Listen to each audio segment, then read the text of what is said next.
Joe Budden presses Tyrese about his recent overt proclamation of faith in Jesus, while at the same time grilling him about his views on biblical marriage after he'd gone through a brutal, public, messy divorce. Now, as of late, we've been covering Tyrese becoming more and more outspoken about his faith. From him saying that the music industry has become more overt with satanic imagery pushed on children. We're in competition right now because they are trying to normalize the devil. To him sharing what he said was a verified miracle of God saving him from his Sprinter van exploding. I had no clue that we were physically in a Sprinter van on the freeway full of gas that was literally on fire. So despite Tyrese boldly and unapologetically proclaiming his faith in multiple interviews, he was still invited to go on the Joe Budden podcast, who really didn't want to hear about Tyrese's faith.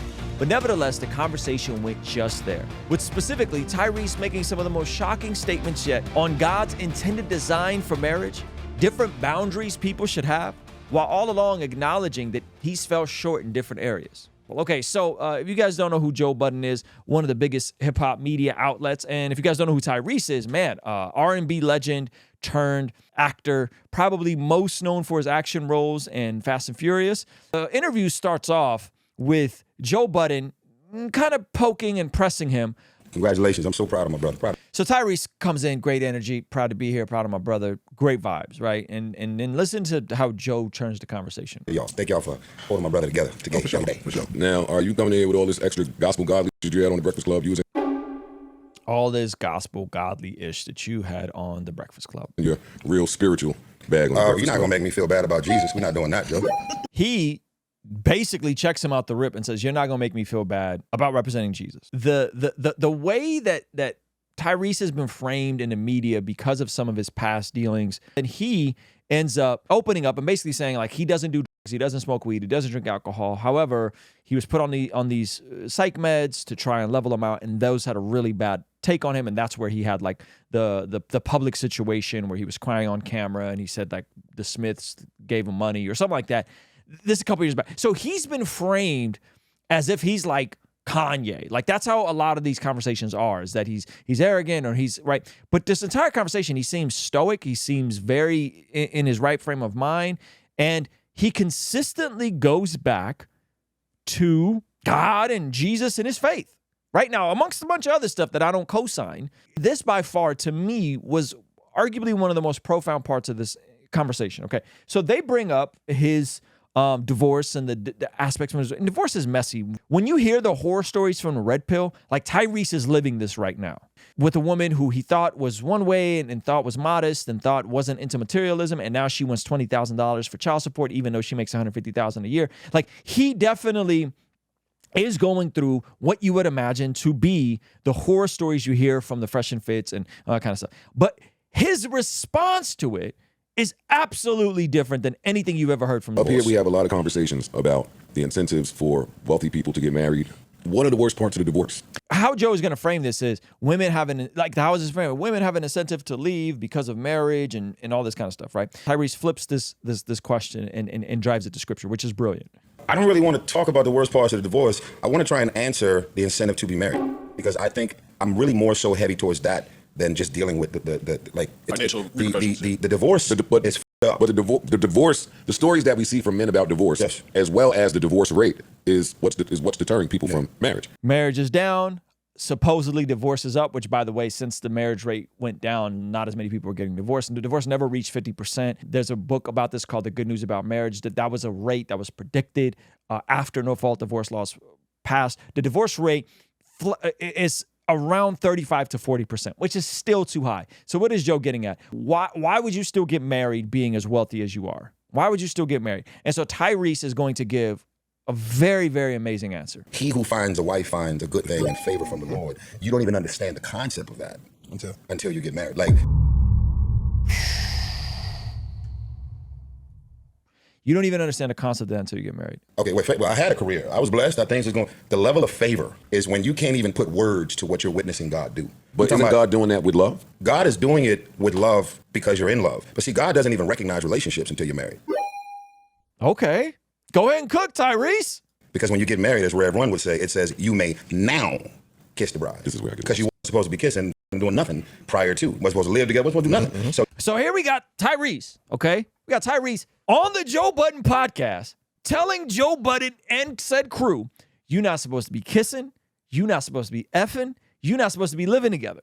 What a time to be alive. And by the way, did you know that people who cohabitate before they get married are more likely to get divorced if they ever get married? Did you know that? It's interesting, isn't it? So there is no advice, and I don't know the Bible like that inside out, but I don't really know that there's a lot of advice about what you're supposed to be doing to coexist with your better half in the Bible, because God recognizes relationships from the point of marriage. Right. So he who finds a wife finds a good thing and favor from the Lord. So I think what he's saying is there's not a lot of advice in the Bible about dating before you're married, right? And then the advice we see in the Bible, the scriptural, is always to husband and wife. So we've created this whole other category of dating and hookup culture and living together and taking a test drive, right? And Tyrese is like, I don't know the Bible like that, but I don't see a whole lot of information in there about dating and all these other things. It starts with marriage. So I think that's what he was getting out here. As blessed as we are, So as we men, get married because God going. No. You're not getting married looking forward to what he's going to do. But I'm telling you, I've had a vision to build this and do that, and I want to start a venture capital fund, and whatever your visions might be. The moment you get married, what you've been waiting on, what you've been having 20 private lunches and dinners, it just all starts happening back to back to back. And you're sitting back and you're going, I know one thing. I'm handsome. I got charm. I got charisma. I can keep him attention when I'm talking. I can sell water to a well. But can anybody explain to me how from the moment I got married, all of the breakthroughs, all of the things that I have been in this holding pattern trying to get just ended up happening? And that wasn't the reason to get married. Like, I got to get married because everything I want, I'll get. No, these are the things that just ended up happening. And I started experiencing the word. He got married. Something was unlocked for him. And whether that was, I'm not living in sin, I'm not having sex before marriage, I'm not cohabitating, or whether that was him saying, there's something that's unlocked in the supernatural. The interesting part about this is you have someone that's going through one of the messiest divorces, who's clearly broken by it in the public sphere, who's getting dragged by all sorts of different pockets. And yet he's not talking about the worst parts of the divorce. He's talking about his motivations and why marriage is a good thing. Do you understand how countercultural this is? From whatever angle you look at this at, whether you're looking at this from the red pill manosphere perspective, men's rights, women are incentivized to leave and take all the money, which he's going through. Not all the money. He said he had a prenup, but the $20,000 a month in child support, or whether this is from the perspective of the feminist angle and the sex positivity, and you don't got to do it the old-fashioned way. Whichever way you're looking at it, I think this is a huge testament on what he's doing. Now, some of you guys are going to be caught off guard because he's using profanity and because he has a hat on that says no F's given. Okay, eat the chicken, spit out the bone. Okay, eat the chicken, spit out the bone. So one of the biggest podcasts out there, and these are the statements that are being made to people that don't normally hear and think this. Okay, I think that's huge by someone that's openly very flawed and is going through one of the hardest things most people, one of the hardest things that people who've gone through will tell you it's the hardest thing they've ever gone through, right? So just process that. I know you guys are like, he says he loves Jesus, he needs to be perfect while he's going through an awful divorce. Like that's not reality for people. People are going to go through stuff. It's going to be messy. It's going to be hard. Okay, so in that, listen to what he's saying. And listen to the message of what he's saying without needing to co-sign everything he's saying. Are we mature enough to do that? Can we do that as a community? Can we hear what someone's saying and the good they're doing without needing to stamp and co-sign everything they're doing? Are we able to do that? I think we're able to do that. Also, I would say I have never had anything. I don't come from stability.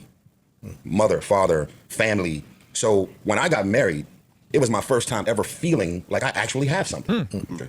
So if you have a family and then you get married, you have another family. Right. I had nothing. That's your first family, pretty much. So for my shit to end, I lost everything I ever had. What I look forward to is being married again because I love the way I felt. And I love the sanctuary of marriage and energy that took over my life and my being, the glow, the couples dinners and the marital conversation. Man, it's fine. Come on. I'm married. It's fine.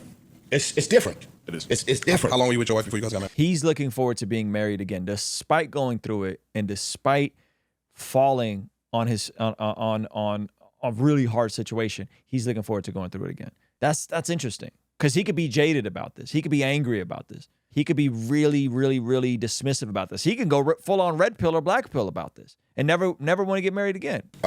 We were dating. It was quick. I mean, I literally prayed for this woman, and I knew as soon as I seen it, like, I am literally in a physical form. I'm in the presence of everything that I prayed for. Would you feel in this way about marriage?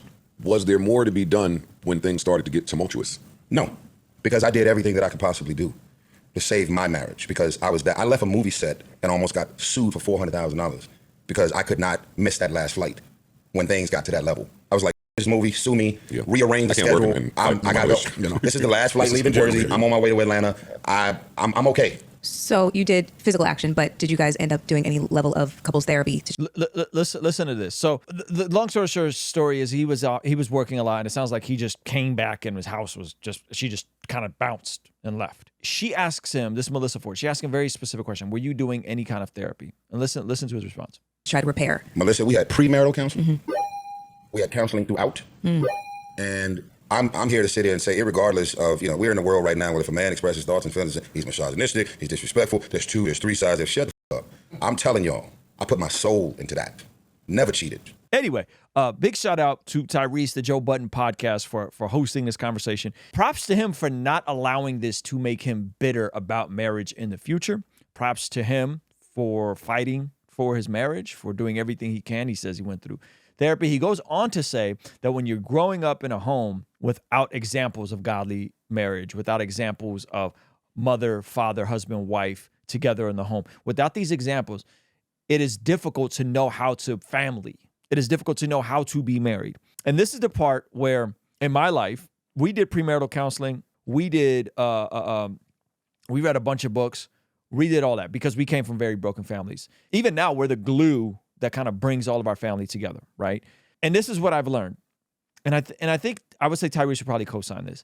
We have to acquire the skill of what it means to be married. We have to acquire the skill of what it means to communicate. We have to acquire the skill of what it means to love the way Jesus loves, to lead the way Jesus leads, to be people who are walking in developing new skills. Because, and he says this later, I don't have the timestamp pulled up, but he goes on to say, like, you don't know what you're doing. If you've never had the examples, you don't know what you're doing. You don't know. It's on the ground training, because in every other area of life, think about this for a second. Every other area of life, if you wanted to go get, like my niece just became, what is it called? A nurse assistant. She had to go get a certification for that. She had to take classes for that. If you want a driver's license when you're 15, 16, guess what?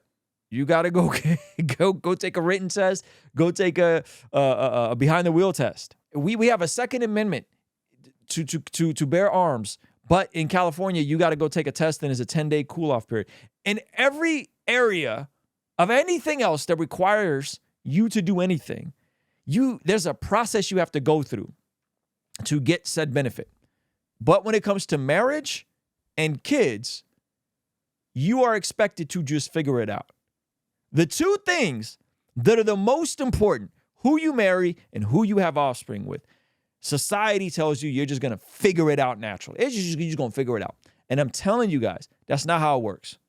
It's not how it works. You're not just going to, you're not going to go through life having to take classes and learn and study and train and all these things and all these other areas. And then when it comes to this thing, it's just going to click. That's not how it works. So I think what a lot of us need to do, especially those of us that come from broken homes that don't have any of these examples, we have to learn that it is skill acquisition.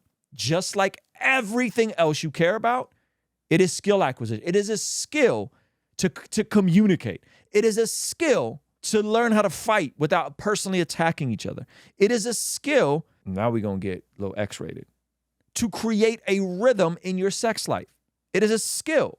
Y'all think it's just all going to fall in your lap because you met somebody and they made you tingle in your chest and y'all had chemistry. That ain't how it works. I'm telling you, it is skill acquisition, and it requires commitment, consistency, information, education, mentorship, group settings, asking the right question. I promise you, it's skill acquisition. It is not just going to come natural to you. It is not just going to come natural to me. And so I think if more of us went into marriage and into relationships with that mentality, oh, this is a skill acquisition. I got to learn new skills. You get better the more you implement skills. I am substantially better at doing pull-ups now than when I started doing pull-ups 6-7 years ago, and Zach could testify to this, and I could barely do a pull-up. Guess what? Now I could do like 20 of them things because I just kept going and kept learning and watched YouTube videos and learned how to do the banded pull-ups. And then, right? Everything in life is like that. Everything in life is like that. And you have to learn how to learn, and you got to learn how to love, right? And so anyway, I appreciate my brother Tyrese, man, just being so vulnerable and sharing this stuff. And I think so many of us could really stand to benefit, to understand that marriage is a good thing when you learn how to do it. So I love Tyrese sharing his heart in this video. And I think one of the ways that we can move towards God's heart for how we are to thrive and succeed in our marriages is getting aligned with God's heart for us. And one of the best ways we can do that is obviously through reading the Bible, but also through growing in the discipline of prayer, which is why we have our Bless God prayer journal available right now at blessgodprayer.shop, or you can go to blessgodpdf.shop if you can't afford the physical version. This has the exact prompts that I've been using for years in terms of how to grow consistently in my own prayer devotional, which has caused me a lot of flourishing in areas like my marriage and my family and my finances. Now, if you want to see the time where Tyrese completely exposed the entire music industry and the overt Satanism being pushed, check this out here. All right? I'll see you over there. Peace.